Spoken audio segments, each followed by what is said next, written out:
Assalamualaikum warahmatullahi wabarakatuh. Salam sejahtera bagi kita semua. Kita berjumpa lagi pada kuliah TA2101, Kristal dan Mineral.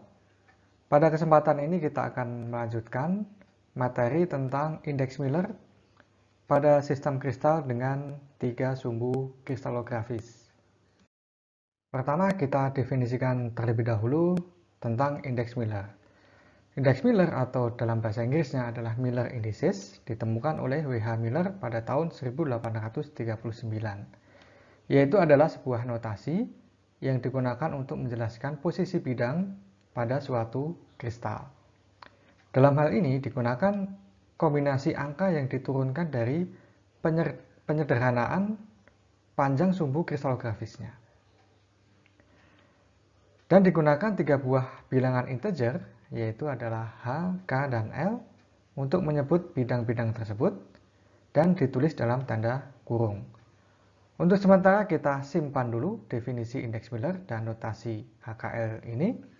Kita jelaskan terlebih dahulu mengenai unit perpotongan sumbu. Jadi ini adalah contoh model kristal yang berbentuk kubus. Ada bidang yang berwarna biru di sebelah ini. Nah,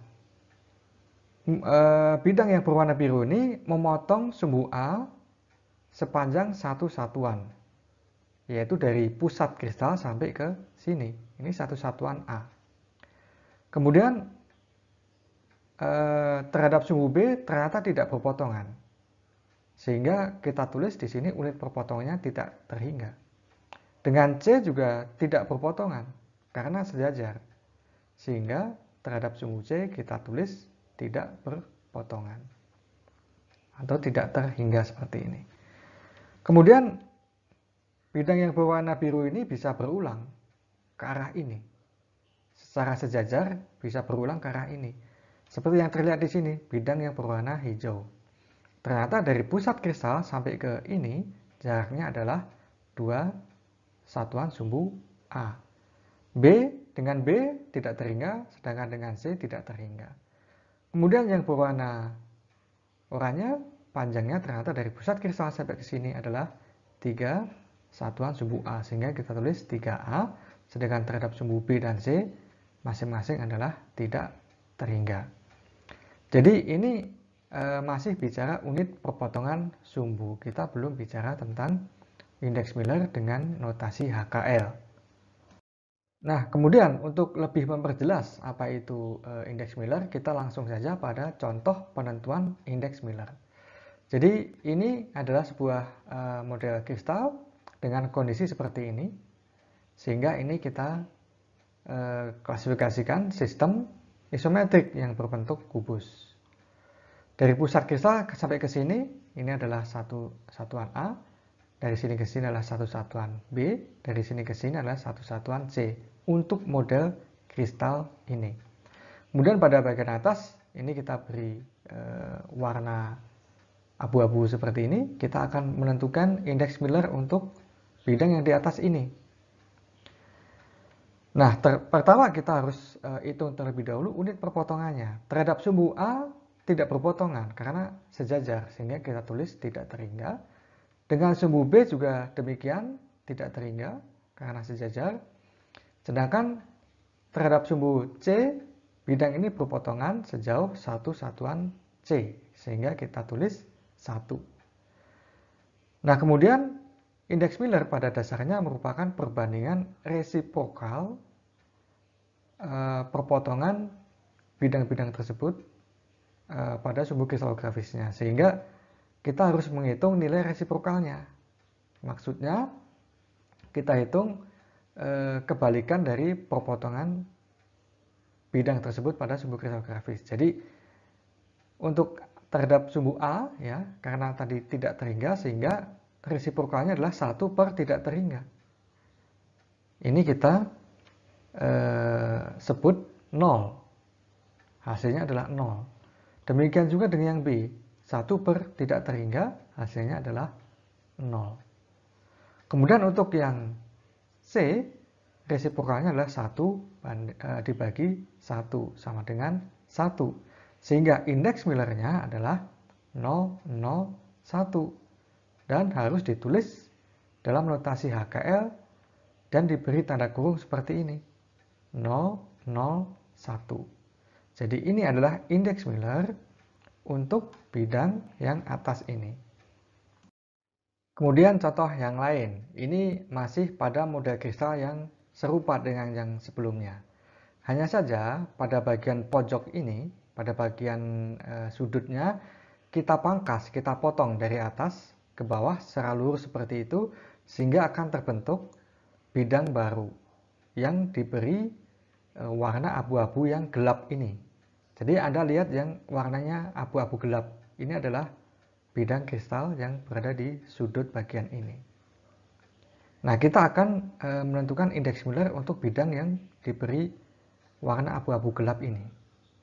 Nah, pertama kita harus menghitung unit perpotongannya. Terhadap sumbu A, apakah berpotongan atau tidak? Kalau kita lihat, bidang ini tidak berpotongan dengan sumbu A. Tetapi kalau bidang ini kita perlebar, katakanlah diperlebar ke arah sini, ke arah sumbu A, maka suatu saat akan berpotongan dengan sumbu A. Setelah berpotongan, kemudian kita ukur. Kita lihat ternyata dari pusat sampai ke perpotongan terhadap perpanjangan dari bidang ini tadi, di sini panjangnya adalah 1,5 A. Ya, jadi 1A itu dari sini sampai sini. Kalau dari sini sampai sini, kita hitung ternyata 1,5. Sehingga unit perpotongan terhadap sumbu A adalah 1,5. Demikian juga terhadap sumbu B, kita perpanjang ke arah sana. Ternyata perpotongan di sini. Ternyata panjangnya dari pusat sampai ke sini, itu adalah 1,5 kalinya dari pusat sampai ke ini. Sehingga unit perpotongannya adalah 1,5. Kemudian terhadap sumbu C ternyata tidak berpotongan karena sejajar, sehingga unit perpotongannya kita tulis tidak terhingga seperti ini. Baru kemudian kita hitung resiprokalnya, yaitu 1/1,5, 1/1,5, 1 tidak terhingga. Sehingga kita bisa tuliskan 1, 1, 0. Mengapa bisa jadi 1, 1, 0? Jadi kalau 1/1,5 ini kan pada dasarnya kan 2/3. 1,5 itu kan 3/2. Jadi kalau resiprokalnya kan tinggal dibalik saja. Jadi 2/3, 2/3, 0. Ya, jadi resiprokalnya adalah 2/3, 2/3, 0. Nah, ini adalah perbandingan. Ya, perbandingan terhadap A, B, dan C. Dan itu harus kita sederhanakan sehingga menjadi bilangan bulat. Sehingga kita menemukan perbandingan 1, 1, 0. Tapi ingat, ini bukan pembulatan. Bukan berarti 2/3 dibulatkan menjadi 1, bukan. Tapi adalah menyederhanakan perbandingan sehingga perbandingan tersebut bukan berupa pecahan, tapi adalah bilangan bulat semuanya. Jadi kalau ini 2/3, 2/3, 0, kita buat perbandingan yang sederhana, sehingga menjadi bilangan bulat adalah 1, 1, 0. Kemudian contoh berikutnya adalah model kristal yang serupa dengan yang sebelumnya, tetapi model kristal tersebut kita potong di bagian sudutnya seperti ini. Kita potong sedemikian rupa sehingga pada bagian sudut itu terbentuk sebuah bidang yang baru yang berbentuk segitiga yang diberi warna abu-abu gelap seperti ini. Nah, kita akan menentukan indeks Miller untuk bidang yang ini, yang berwarna abu-abu gelap di sini. Nah, dengan prinsip yang sama ya. Jadi unit perpotongan terhadap sumbu A berapa? Ya, ini tidak berpotongan secara langsung dengan sumbu A, tetapi kalau kita perlebar, bidang ini kita perlebar, maka akan berpotongan dengan sumbu A itu di sini. Dan kalau kita lihat ternyata dari sini sampai sini kita ukur atau kita hitung, ternyata panjangnya adalah 2 satuan A. Demikian juga dengan sumbu B. Setelah diperlebar, bidang ini diperlebar secara luas gitu ya, sehingga berpotongan di sini. Jaraknya ternyata 2B. Demikian juga untuk yang C. Jaraknya adalah 2C.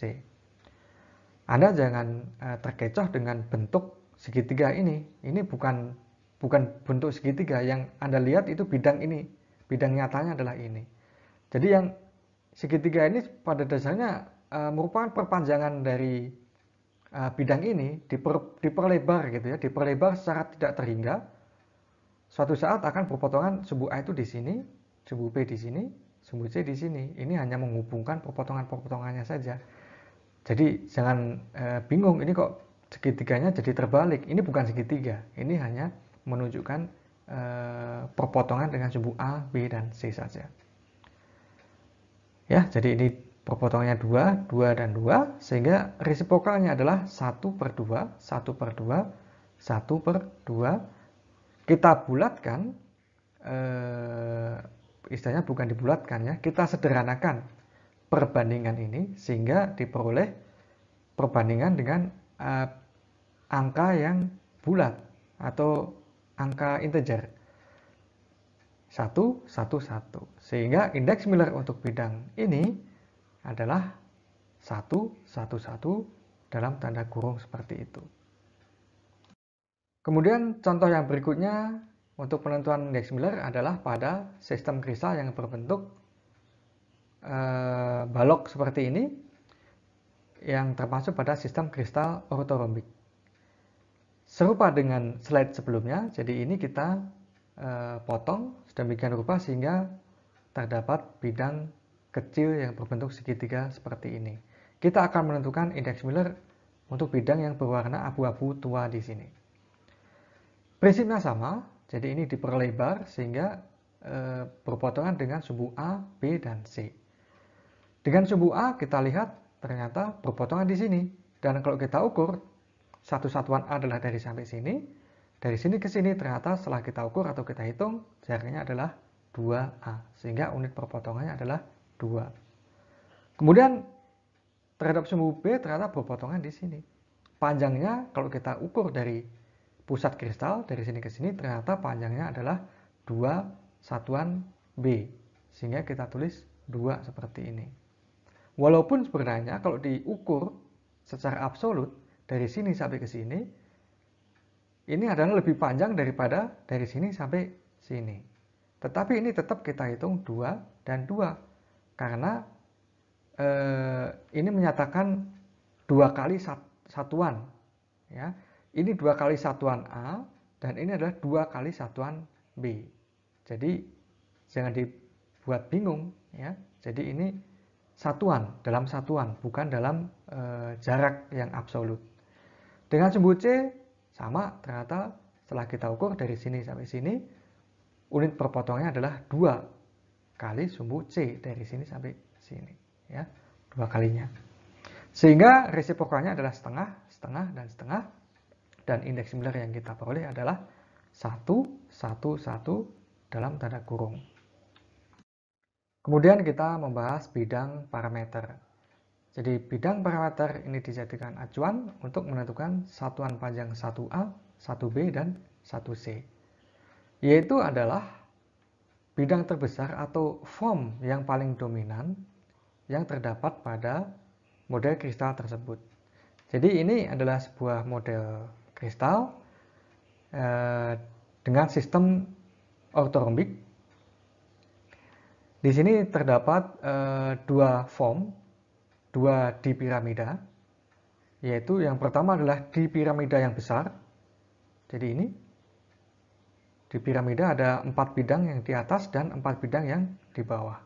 Selain itu juga ada dipiramida yang kecil. Yang di atas ini ada 4 bidang juga. Kemudian di bawahnya sepasang 4 bidang juga. Jadi ada 2 form di sini, yaitu sama-sama di piramida. Tetapi ada perbedaan. Yang satu ini yang besar dan yang kecil. Nah, dalam hal ini, dalam menentukan satu satuan A, B, dan C, kita gunakan form yang paling dominan. Yang paling dominan tentu adalah yang ini, yang di piramida yang besar. Sehingga 1A atau 1C mungkin dari sini yang bisa mudah dilihat ya. 1C itu bukan dari titik pusat kristal ini ke sini, bukan. Tapi adalah dari pusat kristal sampai ke atas di sini, yaitu ketika form yang besar ini kita perluas sampai akhirnya berpotongan dengan sumbu C. Nah, itulah satu satuan C. Dari pusat kristal sampai ke sini, satu satuan C. Ya. Seperti itu. Sehingga bidang yang kita beri warna abu-abu tua ini, ya, dari sini ke sini, ini memiliki indeks Miller 111. Mengapa? Karena berpotongan dengan sumbu A adalah pada satu satuan panjang, berpotongan dengan sumbu B adalah dalam satu satuan panjang sumbu B, sedangkan dari berpotongan dengan sumbu C adalah dari sini sampai ke sini. Ini satu satuan sumbu C, sehingga unit perpotongannya adalah 111. Resiprokalnya tetap 111, sehingga indeks Millernya adalah 111 dalam tanda kurung. Yang berikutnya, ini masih model kristal yang sama. Sekarang kita akan menentukan indeks Miller dari bidang, salah satu bidang pada di piramida yang kecil ini, yang diberi warna abu-abu tua yang kecil di atas ini. Nah, kita lihat perpotongan terhadap sumbu A, B, dan C-nya bisa kita ukur atau bisa kita hitung. Ini kita perlebar dulu ya. Jadi yang kecil ini kita perlebar, kita perluas ya. Sehingga akan berpotongan dengan sumbu A dan B. Kalau dengan sumbu C udah pasti berpotongan di sini. Dengan sumbu A dan B harus diperluas dulu sehingga berpotongan di sini dan di sini. Ternyata panjangnya setelah kita ukur adalah dari pusat kristal sampai ke sini panjangnya adalah 2A. Dan kemudian dari pusat kristal sampai ke perpotongan dengan sumbu B ini adalah 2B. Ya. Kemudian di sini dari pusat kristal sampai ke sini ternyata adalah 2/3C. 1C-nya tadi kan di atas. 1C-nya ada di atas seperti yang slide sebelumnya. Sehingga ini adalah kita ukur atau kita hitung 2/3C. Sehingga unit perpotongannya adalah 2A, 2B, dan 2/3C. Resiprokal ya, perpotongan sumbu A, B, dan C secara berurutan adalah setengah, setengah, 3/2. Sehingga ini kita buat perbandingan yang sederhana menjadi 1, 1, 3. Dan indeks Millernya adalah seperti ini, 1, 1, 3 dalam tanda kurung. Nah, kemudian lebih lanjut, bidang yang memotong sumbu kristalografis positif, maka indeks Miller yang terkait dengan sumbu tersebut dinyatakan secara positif. Demikian pula sebaliknya, jika bidang memotong sumbu kristalografis negatif, maka indeks Miller yang terkait dengan sumbu tersebut dinyatakan dengan tanda negatif atau bar. Sebagai contoh adalah bidang ini.